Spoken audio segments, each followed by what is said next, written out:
মক্কা শরীফে যান, যাদের টাকা আছে হস্ত করবেনই। তারপরে আমার নসিহত হচ্ছে, হলিডে করার জন্য সিঙ্গাপুর, ব্যাংকক, হংকং এইসব জায়গায় দৌড়দৌড়ি না করে পয়সা যদি থাকে রমজান মুবারকে উমরা করে আসুন। আল্লাহর নবী বলেছেন, রমজান মুবারকে যে ব্যক্তি উমরা করলো সেজন্য আমার সাথেই হজ আদায় করলো। যখন তেলাওয়াত হয় মসজিদে হারামে, আল্লাহর ঘর সামনে, রমজান মাস, লক্ষ লক্ষ মানুষ নামাজে দাঁড়ায় গেছে।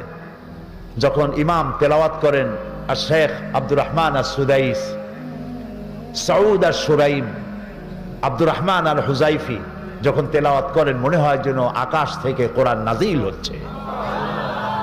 নামাজে কান্দাকাটি আমি জীবনে এর বাইরে কোথাও দেখি নেই। নামাজে কান্দাকাটি, ইমাম কান্দেন, জাহান্নামের আয়াত, জান্নাতের আয়াতগুলি যখন পড়ে ইমাম নিজে কান্দে, আর গোটা হারাম জুড়ে কান্না রোল পড়ে যায়। গত 26শে রমজান মক্কা শরীফে আমি ছিলাম।